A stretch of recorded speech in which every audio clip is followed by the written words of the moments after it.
여러분, 지난 12월 27일 태국과 캄보디아가 20일간의 전쟁을 끝내고 휴전협정에 서명했습니다. 101명이 죽고 50만 명이 집을 떠난 참혹한 전쟁이었죠. 그런데 이 전쟁에서 전 세계가 주목한 게 하나 있습니다. 바로 태국군이 사용한 대한민국산 무기였습니다.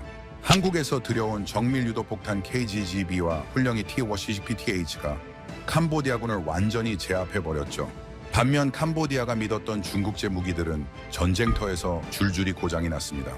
결국 캄보디아는 손을 들 수밖에 없었고 휴전 직후 동남아 국가들이 앞다투어 한국 무기를 사겠다고 나섰습니다. 단 20일간의 전쟁이 아시아 무기 시장을 완전히 뒤바꿔 놓은 겁니다. 도대체 전쟁터에서 무슨 일이 벌어진 걸까요? 태국 공군 기지에서 이 모든 과정을 지켜본 국제 군사 분석가의 증언을 지금부터 들어보겠습니다. 시작에 앞서 좋아요와 구독 눌러주시면 한국의 더 많은 이야기를 소개하는 데에 큰 힘이 됩니다. 안녕하세요. 저는 태국 공군 기지에서 근무하는 국제 군사 분석가 마크 톰슨입니다. 지난 20년간 동남아시아 각국의 군사 작전을 관찰하고 분석하는 일을 해왔습니다. 그동안 수많은 분쟁을 지켜봤지만 올해 12월에 벌어진 태국과 캄보디아의 전쟁만큼 충격적인 건 없었습니다. 특히 이 전쟁에서 대한민국이 만든 무기들이 보여준 성능은 제30년 경력을 통틀어 가장 인상적이었죠. 태국과 캄보디아가 왜 싸우는지 이해하려면 먼저 역사를 알아야 합니다. 두 나라 사이의 갈등은 어제 오늘 일이 아니거든요. 1907년으로 거슬러 올라갑니다. 당시 캄보디아를 지배하던 프랑스가 태국과 국경선을 정했는데 817km에 달하는 긴 국경 곳곳에 애매한 구간들이 생겼던 겁니다. 측량 기술도 지금처럼 정확하지 않았던 시절이었으니까요. 특히 문제가 된 곳이 프레아비헤아르 사원이었습니다. 900년 전 크메르 제국이 산 정상에 세운 이 웅장한 사원은 유네스코 세계 문화유산으로 지정될 만큼 귀중한 유적이었죠. 양국 모두 이 사원이 자기네 땅이라고 주장했습니다. 1962년 국제사법재판소는 사원이 캄보디아 영토라고 판결했습니다. 하지만 태국은 이를 받아들이지 않았고 그 뒤로도 이 지역에서 크고 작은 충돌이 끊이지 않았어요. 2008년과 2011년에도 양국 군대가 맞붙어 사상자가 났었죠. 올해 5월 28일 다시 총성이 울렸습니다. 국경 순찰 중이던 캄보디아 군인 한 명이 총에 맞아 숨진 겁니다. 양측은 서로 상대방이 먼저 발포했다고 주장했고 긴장은 급격히 고조됐습니다. 6월 들어 캄보디아는 태국산 과일과 채소 수입을 금지했고 국경을 완전히 봉쇄했습니다. 태국도 맞대응에 나섰죠. 양국 국민들 사이에서도 감정이 격해졌습니다. 한국에 거주하는 양국 교민들이 서로 충돌하는 일까지 벌어졌다고 들었습니다. 7월 24일 본격적인 교전이 시작됐습니다. 국경지대에서 양국 군대가 다연장 로켓포까지 동원해 포격전을 벌였고 태국 민간인 2명이 사망했습니다. 미국 트럼프 대통령이 중재에 나섰고 10월에 휴전협정이 체결되는 듯 했습니다. 하지만 휴전은 오래가지 못했습니다. 11월 들어 국경에서 다시 총격전이 벌어졌고 12월 7일 새벽 마침내 전면전이 터졌습니다. 그날 새벽 4시 50분이었습니다. 캄보디아군이 태국 국경 마을 4곳에 로켓포 공격을 퍼부었던 거예요. 빠이라찬, 춤푸아에크, 논딘, 반농차이. 모두 민간인들이 살고 있던 마을이었죠. 비상벨이 울렸고 태국 공군 기지 전체가 발칵 뒤집혔습니다. 저도 급히 작전실로 달려갔습니다. 스크린에는 실시간으로 피해 상황이 올라오고 있었어요. 민간인 11명 사망, 37명 부상. 잠들어 있던 사람들이 로켓포에 목숨을 잃은 겁니다. 작전실 안은 긴장감으로 가득했고 태국 공군 사령관은 즉각 반격 명령을 내렸습니다. 저는 그때 태국군이 어떤 무기를 쓸지 궁금했습니다. 태국 공군의 주력은 미국제 F-16 전투기였거든요. 그런데 사령관이 내린 지시는 예상과 달랐습니다. 한국제 KGB를 장착하라. 2023년 태국이 한국에서 도입한 정밀 유도 폭탄이었습니다. 훈련에서는 몇 번 사용해봤지만 실전에 투입되는 건 이번이 처음이었죠. 경납고로 향했습니다. 정비사들이 벌써 F-16 전투기 날개 아래 KGB를 장착하고 있었습니다. 검은색 동체에 한글이 새겨진 폭탄이었어요. 한국 기술진들도 함께 점검 작업을 하고 있었습니다. 그중 한 명이 제게 다가와 설명했습니다. 이 폭탄의 오차 범위는 3m입니다. 미국제 제2담이 10m인 것에 비하면 3배 이상 정확하죠.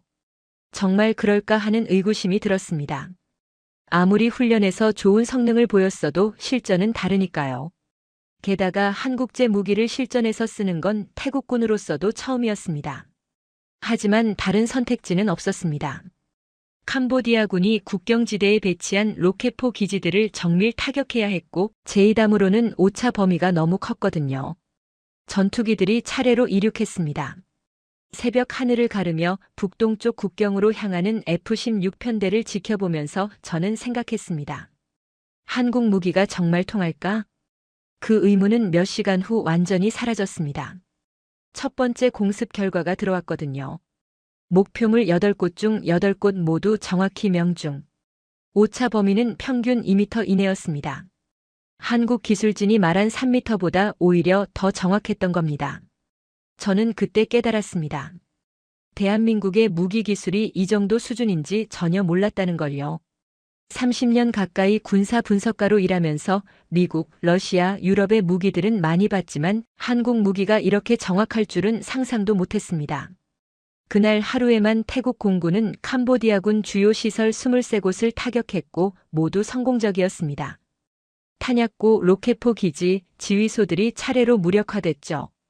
반면 캄보디아군 쪽에서는 이상한 일들이 벌어지기 시작했습니다. 중국에서 들여온 무기들에서 문제가 생긴 거예요. 정찰 자료를 분석하다 보니 85식 장갑차가 국경을 넘다가 갑자기 멈춰서는 장면이 포착됐습니다. 엔진에서 검은 연기가 피어올랐고 승무원들이 급히 탈출했죠. 로켓포도 마찬가지였습니다. 발사하려던 순간 제자리에서 폭발하는 사고가 여러 건 발생했어요. 캄보디아군 병사들이 자기네 무기 때문에 다치는 상황이 벌어진 겁니다. 저는 그 광경을 보면서 무기의 신뢰도가 얼마나 중요한지 새삼 깨달았습니다. 아무리 좋은 전략이 있어도 무기가 작동하지 않으면 소용없으니까요. 전쟁 첫날부터 분위기가 확연히 달랐습니다. 태국군은 안정적으로 작전을 수행했고 캄보디아군은 혼란에 빠졌죠. 그리고 이 격차는 시간이 갈수록 더 벌어졌습니다. 이틀째 되던 날 작전실에 긴급 지시가 떨어졌습니다. 목표가 바뀐 겁니다. 원래는 국경지대 로켓포 진지를 타격할 예정이었는데 정찰 위성이 중요한 정보를 포착했다더군요. 캄보디아군이 프레아비 헤아르 사원 바로 옆에 대규모 탄약 보급소를 만들어놨다는 거였습니다. 거리는 정확히 15m. 작전 참모가 위성 사진을 보여줬을 때 저는 깜짝 놀랐습니다. 900년 된 석조 사원 코앞에 군용 트럭들이 줄지어 서 있고 탄약 상자들이 쌓여 있는 게 선명하게 보였거든요. 일부러 세계 문화유산을 방패막이로 쓰고 있었던 겁니다. 태국군이 공격하면 사원이 파괴될 거라고 계산한 거죠. 작전실 분위기가 무거워졌습니다. 만약 사원에 피해를 입히면 국제적 비난이 쏟아질 게 뻔했으니까요. 유네스코 세계 문화유산을 폭격한 나라라는 낙인이 찍히는 순간 태국은 국제사회에서 고립될 수밖에 없었습니다. 그렇다고 포기할 수도 없는 상황이었어요. 저 탄약고에서 바로 전날 태국 마을을 공격한 로켓포들이 재보급을 받고 있었으니까요. 태국 공군 지휘부는 고민에 빠졌습니다. 미국제 제2담으로는 불가능했습니다. 오차 범위가 10m인데 최악의 경우 15m까지 빗나갈 수 있었거든요. 그럼 사원 직격이에요. 회의가 길어지고 있을 때 한국 기술진 중 한 명이 조심스럽게 의견을 냈습니다. KGB라면 가능하다고요. 오차 범위 3m, 최악의 경우에도 5m를 넘지 않는다는 데이터가 있다고 했습니다. 15m 거리면 충분히 안전 마진이 확보된다는 설명이었죠. 하지만 이건 훈련장이 아니라 진짜 전쟁이었습니다. 전날 성공했다고 해서 오늘도 똑같이 성공한다는 보장은 없었어요. 태국 공군 사령관이 결정을 내렸습니다. KGB로 간다고요.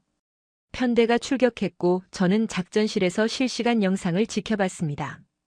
전투기가 고도 8,000m에서 목표 지점을 레이저로 조준하기 시작했어요. 화면에는 사원과 탄약고가 함께 보였습니다.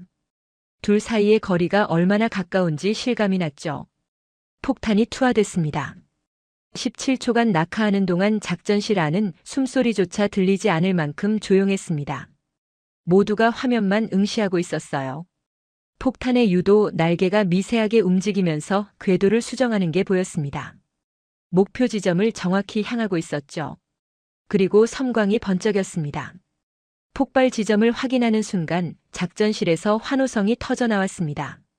탄약고 정중앙이었어요. 그리고 15m 옆에 있는 프레아비헤아르 사원은 그대로 서 있었습니다. 먼지 하나 뒤집어 쓰지 않은 채로요. 2차 폭발이 시작됐습니다. 탄약고에 쌓여있던 로켓포 탄두들이 연쇄적으로 터지면서 불기둥이 하늘로 치솟았어요. 충격파가 사방으로 퍼져나갔지만 사원은 여전히 무사했습니다. 저는 그 광경을 보면서 믿을 수가 없었습니다. 900년 된 석조 건축물이 폭발의 열기 속에서도 꿋꿋이 서 있는 모습이 경이로웠거든요. 레이저 측정 결과가 나왔습니다. 오차 범위 1.8m. 한국 기술진이 말한 3m보다 훨씬 더 정확했던 겁니다. 두 번째, 세 번째 전투기도 차례로 폭탄을 투하했고 결과는 똑같았습니다. 목표물만 정확히 타격하고 주변 시설은 건드리지 않았어요. 네 발 모두 명중. 오차 범위는 모두 3m 이내였습니다. 국제 언론들이 이 소식을 대서특필했습니다. 세계 문화유산 옆 정밀 타격이라는 제목으로 뉴스가 나갔고 군사 전문가들 사이에서 화제가 됐죠. 저도 30년 경력 동안 이런 정밀도는 처음 봤습니다. 미국, 러시아, 유럽의 어떤 무기도 이 정도로 정확하지는 못했거든요. 캄보디아 정부는 즉각 항해 성명을 냈습니다. 태국이 세계 문화유산을 위협했다고 비난했지만 위성 사진이 모든 걸 증명했어요. 사원은 손톱만큼의 손상도 없었으니까요. 오히려 국제사회는 태국의 정밀 타격 능력에 주목하기 시작했습니다. 어떻게 15m 거리에서 한쪽만 정확히 폭격할 수 있느냐는 질문이 쏟아졌죠. 답은 간단했습니다. 한국 무기였습니다. 그날 이후 태국군 지휘부의 태도가 완전히 바뀌었어요. 더 이상 한국제 무기를 의심하는 사람은 없었습니다. 프레아비헤아르 사원 옆 작전이 모든 걸 증명했으니까요. 경납고에서는 정비사들이 전투기마다 KGB를 장착하기 시작했습니다. 미국제 제2담은 창고에 그대로 남아있었고 모든 출격에 한국제 폭탄만 사용됐죠. 저는 한국 기술진들에게 물어봤습니다. 어떻게 이런 정밀도가 가능하냐고요. 그들은 겸손하게 대답했습니다. 한국은 국토가 좁아서 오차를 최소화하는 기술 개발에 집중할 수밖에 없었다고요. 잘못 맞으면 아군이나 민간인 피해가 날 수 있으니까요. 그 말을 듣고 고개가 끄덕여졌습니다. 한국이라는 나라가 어떤 환경에서 무기를 개발했는지 이해가 됐거든요. 좁은 국토, 북쪽의 위협, 민간인 밀집 지역. 이런 조건들이 오히려 세계 최고 수준의 정밀 무기를 만들어낸 겁니다. 전쟁 3일째 태국 공군은 캄보디아군 주요 시설 47곳을 타격했고 모두 성공적이었습니다. 명중률은 여전히 98%를 유지했어요.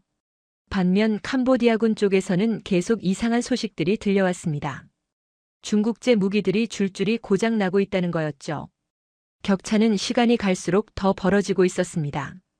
나흘째 되던 날 정찰 드론이 포착한 영상 하나가 작전실을 술렁이게 만들었습니다. 캄보디아군 85식 장갑차 한 대가 국경을 넘으려다가 갑자기 멈춰선 겁니다. 엔진에서 검은 연기가 피어오르더니 완전히 고장이 났어요. 승무원들이 황급히 탈출하는 모습이 선명하게 찍혀 있었죠. 처음엔 우연이라고 생각했습니다. 기계는 원래 고장나는 법이니까요.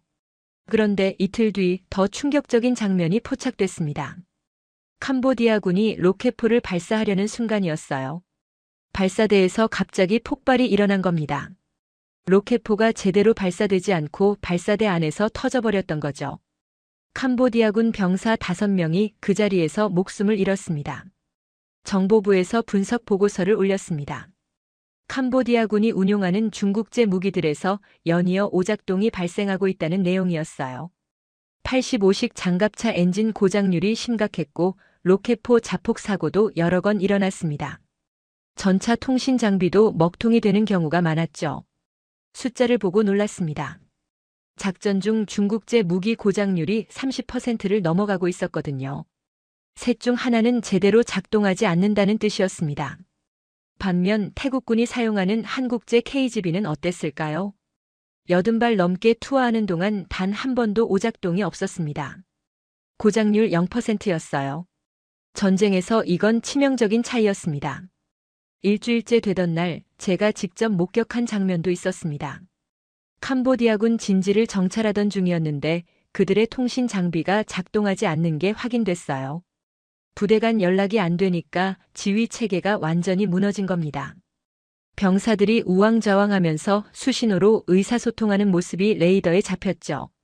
현대전에서 통신이 끊긴다는 건 눈을 감고 싸우는 것과 마찬가지입니다. 아무리 좋은 무기가 있어도 명령을 전달할 수 없으면 소용이 없으니까요. 브리핑룸에서 정보 장교가 종합 분석을 발표했습니다.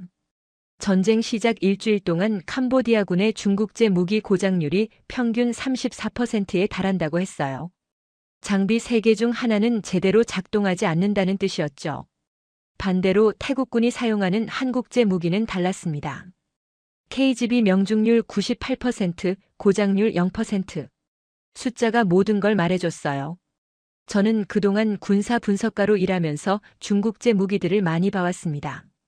가격이 저렴하고 성능도 나쁘지 않다는 평가를 받아왔죠. 하지만 실전은 달랐습니다. 훈련장에서는 괜찮아 보였던 무기들이 진짜 전쟁터에서는 제 성능을 내지 못했던 겁니다. 특히 연속 사용 시 내구성이 급격히 떨어지는 게 문제였어요. 한 번 쏘고 마는 게 아니라 하루에 몇 번씩 며칠 동안 계속 사용해야 하는 게 실전이거든요. 중국제 무기들은 그 강도를 견디지 못했습니다. 반면 한국제 무기는 달랐어요. 하루에도 수십 번씩 출격하는 전투기에 장착돼도 문제가 없었고 명중률도 변함없이 유지됐습니다. 이건 단순히 기술력의 차이가 아니었습니다. 실전 경험의 차이였죠. 한국은 휴전선을 마주하고 있는 나라입니다. 언제든 전쟁이 일어날 수 있다는 긴장감 속에서 무기를 개발해왔어요. 그러니 실전 환경을 철저히 고려할 수밖에 없었던 겁니다. 중국은 어땠을까요? 마지막 전쟁이 1979년 베트남전이었습니다. 그 뒤로 실전 경험이 거의 없었죠. 무기를 개발하고 수출은 했지만 진짜 전쟁터에서 검증받을 기회가 없었던 겁니다. 이번 태국 캄보디아 전쟁이 그 차이를 적나라하게 드러냈습니다. 열흘째 되던 날 캄보디아군 내부에서 동요가 시작됐다는 정보가 들어왔습니다. 병사들이 자기네 무기를 믿지 못하겠다고 불만을 토로하고 있다더군요. 로켓포를 발사하려다 자폭할까 봐 두렵다는 거였어요. 군대에서 무기에 대한 신뢰가 무너진다는 건 치명적입니다. 전투 의지 자체가 꺾이는 거니까요. 반면 태국군 사기는 하늘을 찔렀습니다. 한국 무기에 대한 신뢰가 확고했거든요. 폭탄 한 발 쏘면 백발백중이니까 자신감이 넘칠 수밖에요. 저는 작전실에서 이 모든 걸 지켜보면서 깨달았습니다. 전쟁은 단순히 숫자로 결정되는 게 아니라는 걸요. 병력이 많고 무기가 많다고 이기는 게 아니었습니다. 무기가 제대로 작동하느냐, 병사들이 그 무기를 믿느냐가 승패를 갈랐던 겁니다. 캄보디아는 중국제 무기를 믿었지만 그 믿음은 전쟁터에서 산산조각 났습니다. 태국은 한국제 무기를 선택했고 그 선택이 옳았다는 게 매일매일 증명되고 있었어요. 2주가 지나갈 무렵 전세는 완전히 기울었습니다. 캄보디아군 전력의 절반 이상이 무력화됐고 남은 부대들도 제대로 작전을 수행할 수 없는 상태였죠. 중국 정부는 침묵했습니다.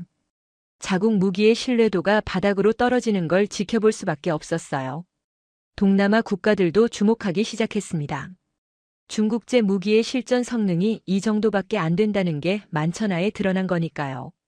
반대로 한국 무기에 대한 관심은 폭발적으로 높아졌습니다. 2주째 되던 어느 날 작전 회의에서 심각한 문제가 제기됐습니다. 전투기가 부족하다는 거였어요.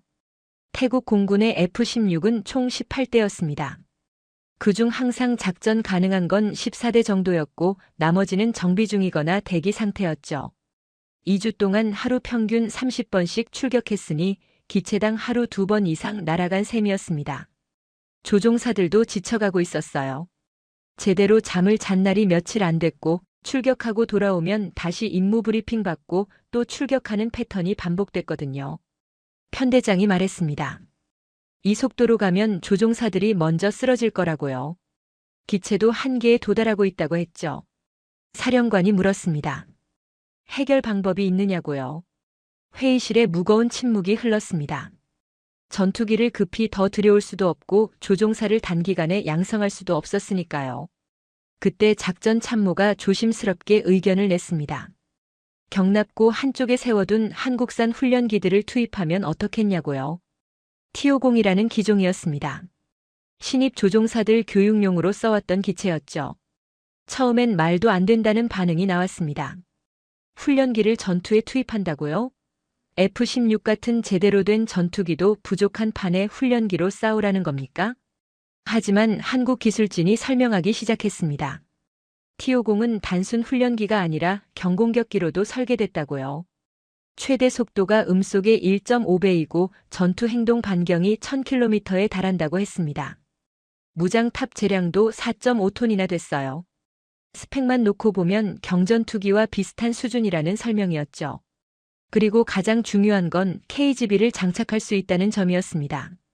날개 아래 하드 포인트에 500kg급 폭탄 장착이 가능하고 KGB가 정확히 그 무게라고 했어요. 레이더 경보 수신기도 달려있고 야간 투시 장비도 장착할 수 있다고 했습니다. 심지어 공대공 미사일까지 달 수 있다더군요. 저는 그 말을 듣고 놀랐습니다. 이건 훈련기가 아니었어요. 사실상 경전투기였던 겁니다. 단지 태국 공군이 교육용으로만 써왔을 뿐이죠. 한국 기술진이 덧붙였습니다. 필리핀 공군이 이미 실전 경험이 있다고요. 이슬람 반군 소탕 작전에 투입했는데 성공적이었다고 했습니다. 태국 공군이 보유한 T-50은 총 12대였습니다. 그중 10대는 지금 당장 전투 투입이 가능하다고 했어요. 10대면 F-16 편대 하나와 맞먹는 전력이었습니다. 항공 전력이 순식간에 50% 증가하는 셈이죠. 사령관이 결정을 내렸습니다. T-50 첫 실전 투입을 승인한다고요. 날짜는 며칠 뒤로 잡혔습니다. 목표는 캄보디아 국경지대 범죄 단지와 군사시설 23곳이었어요. 경납고에서 정비사들이 T-50에 KGB를 장착하기 시작했습니다. 훈련기 날개 아래 정밀 유도폭탄이 매달리는 모습이 낯설었어요. 하지만 이상하게 잘 어울렸습니다. 마치 원래 그렇게 쓰라고 만든 것처럼요. 한국 기술진이 제 옆에 섰습니다. 그가 말했어요. 오늘이 T-50의 진짜 가치를 보여줄 날이 될 거라고요. 저는 그 말을 믿기로 했습니다. KGB가 증명했던 것처럼 T-50도 증명할 거라고요. 출격 당일 새벽 브리핑룸은 평소보다 더 분주했습니다. F-16 조종사들뿐 아니라 T-50 교관 조종사들까지 모두 모였으니까요. T-50 편대장은 50대 초반의 베테랑이었습니다. 20년 넘게 복무한 사람이었죠. 그의 얼굴에는 긴장감이 역력했습니다. 당연했어요. 오늘이 훈련기를 전투에 투입하는 첫날이니까요. 작전 참모가 지도를 펼쳤습니다. 빨간 점 23개가 표시돼 있었어요. 오늘의 목표들이었습니다. 카지노 단지, 범죄 단지, 로켓포 진지 5곳, 탄약 보급소 8곳, 지휘소 7곳, T-50 6대로 하루 안에 모두 무력화해야 한다고 했습니다. 기체당 4개씩이라는 뜻이었어요. 각 기체가 여러 차례 출격해야 한다는 거였죠.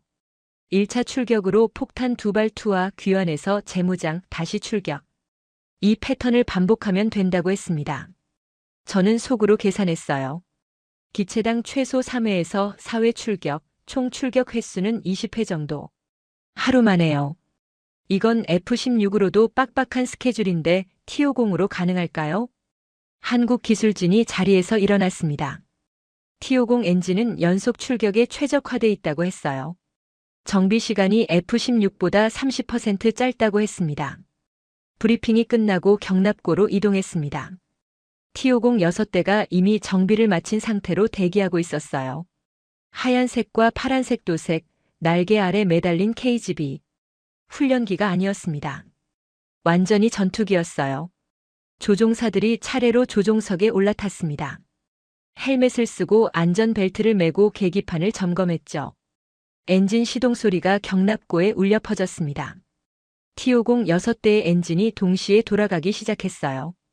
F-16보다 조금 더 높은 음이었죠. 하지만 힘차고 안정적인 소리였습니다. 관제탑에서 이륙 허가가 떨어졌습니다. 첫 번째 T-50이 활주로에 진입했어요. 가속하더니 활주 거리 500m 만에 하늘로 솟아올랐습니다. F-16보다 짧았어요. 두 번째, 세 번째, 네 번째 기체도 차례로 이륙했습니다. 6대 모두 하늘에 뜨는데 5분도 안 걸렸어요. 편대는 북동쪽으로 향했습니다. 캄보디아 국경까지 40km. T-50들이 음속의 0.9배로 순항하고 있었어요. 빠른 속도였죠. 훈련기라는 게 믿기지 않을 정도로요. 목표 구역 10km 전방 공격 대형으로 전환했습니다. T-50 6대가 흩어지면서 각자 목표를 향했어요. 첫 번째 T-50이 KGB를 투하했습니다. 폭탄이 날개에서 분리되면서 목표를 향해 낙하했어요. 17초 후 섬광. 카지노 옆 군사시설이 정확히 명중당했죠. 두 번째, 세 번째 타격이 연이어 들어왔습니다. 모두 명중이었어요. KGB의 정확도는 F-16에 섰을 때와 똑같았습니다. 플랫폼이 바뀌어도 성능은 변하지 않았던 거죠. 1차 공습이 끝나고 T-50 편대가 귀환했습니다. 기지까지 돌아가는데 10분. 착륙하자마자 정비사들이 달려들었어요. 재금유 재무장. 한국기술진 말대로 정비 시간이 빨랐습니다. 25분 만에 6대 모두 다시 출격 준비를 마쳤어요. 2차 출격, 3차 출격, 4차 출격. T-50들은 쉬지 않고 날아올랐습니다. 오전에만 20회 출격했어요. 오후에도 계속됐죠. 해가 지고 어두워졌지만 멈추지 않았습니다. 야간 장비를 켜고 계속 날았어요. 하루가 끝날 무렵 결과가 나왔습니다. 40회 출격, 23개 목표 완전 무력화. 그리고 단 한 대의 손실도 없었어요.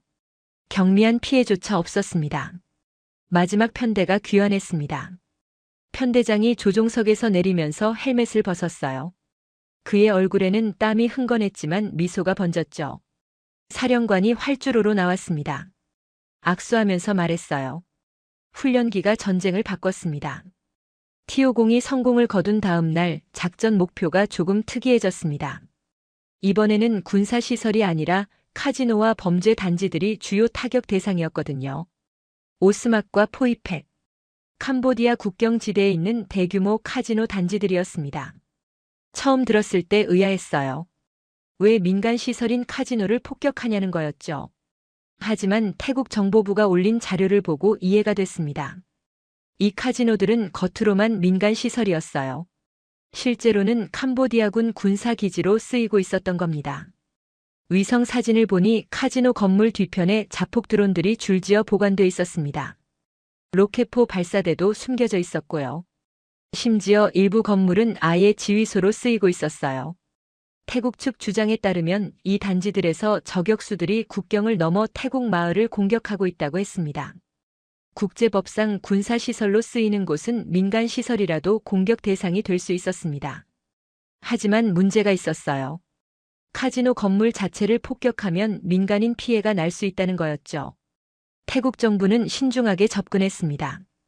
카지노 건물은 건드리지 말고 뒤편에 숨겨진 군사시설만 정밀 타격하라는 명령을 내렸어요. 이건 또 다른 차원의 정밀도가 필요한 작전이었습니다. 오스막 카지노 단지부터 시작됐습니다. 화려한 조명의 카지노 건물에서 50m 떨어진 곳에 군사시설 7개가 숨겨져 있었어요. F-16과 T-50 편대가 함께 출격했습니다. 저는 작전실에서 실시간 영상을 지켜봤어요. 드론 카메라가 목표 지역을 비추고 있었습니다.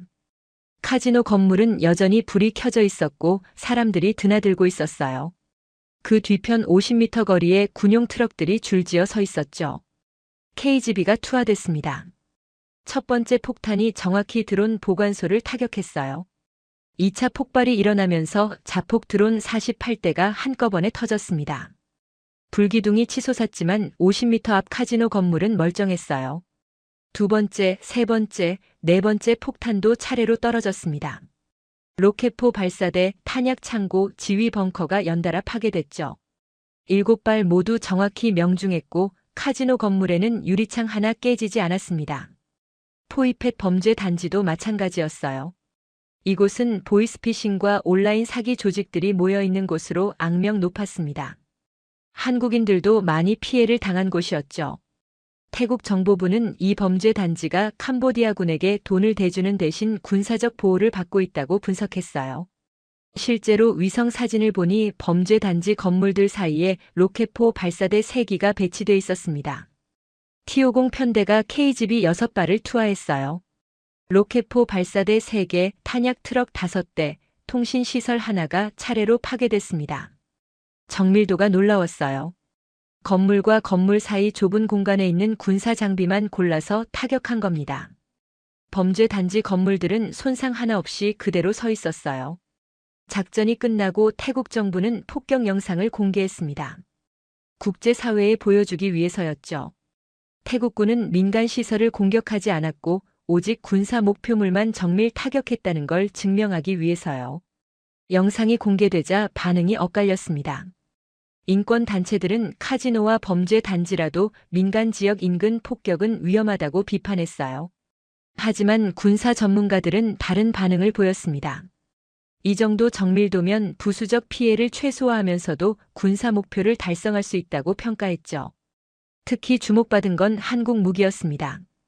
50m 거리에서 한쪽만 폭격하고 다른 쪽은 건드리지 않는다는 게 얼마나 어려운 일인지 전문가들은 알고 있었거든요.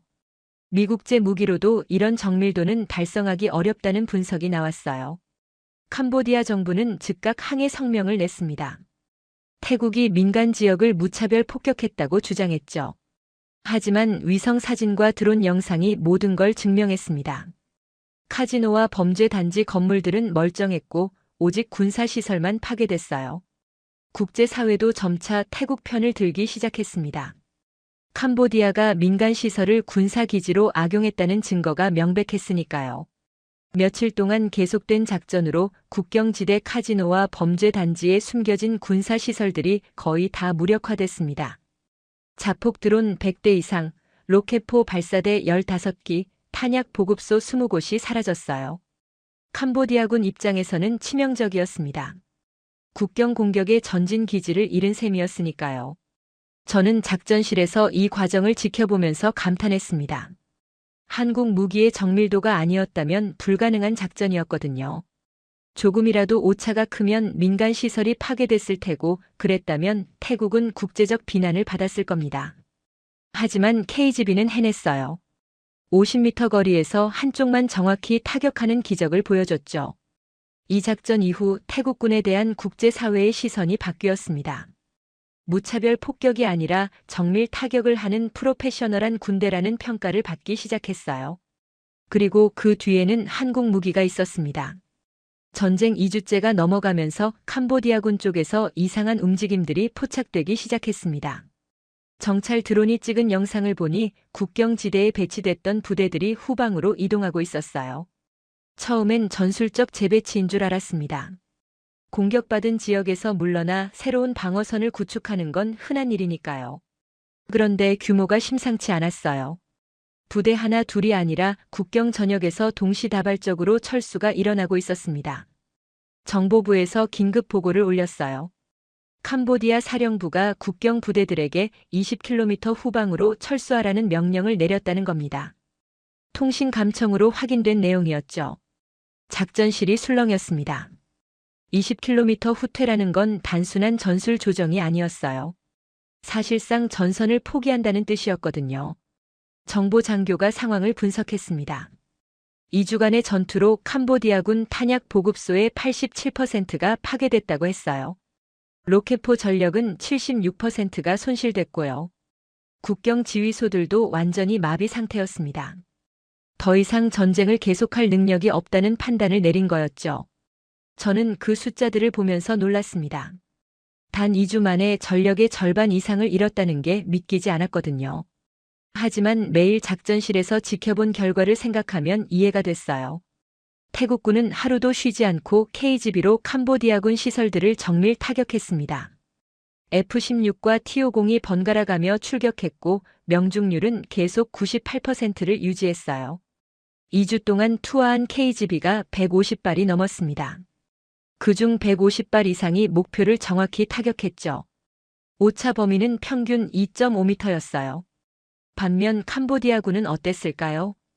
중국제 무기들은 계속 고장이 났고 병사들의 사기는 바닥으로 떨어졌습니다. 자기네 무기를 믿을 수 없으니 싸울 의지 자체가 꺾인 거예요. 철수 명령이 내려진 날 국경지대는 혼란에 빠졌습니다. 군용 트럭들이 줄지어 후방으로 이동했고 병사들은 급히 짐을 챙겼어요. 일부 부대는 무기와 장비를 버리고 도망치기도 했습니다. 태국군은 추격하지 않았어요. 사령관이 신중한 판단을 내렸거든요. 캄보디아군이 후퇴하는 걸 그대로 두고 국경선만 확실히 지키라는 명령이었습니다. 괜히 깊이 쫓아가다가 국제사회로부터 침략국이라는 비난을 받을 필요는 없었으니까요. 철수가 완료되고 며칠 뒤 캄보디아 내부에서 변화가 일어났습니다. 정부 고위층 사이에서 휴전 논의가 시작됐다는 정보가 들어왔어요. 더 이상 전쟁을 계속하면 완전히 패배할 거라는 위기감이 퍼진 겁니다. 국민들 사이에서도 불만이 터져나왔습니다. 중국 무기를 믿은 정부의 판단 착오 때문에 이런 결과가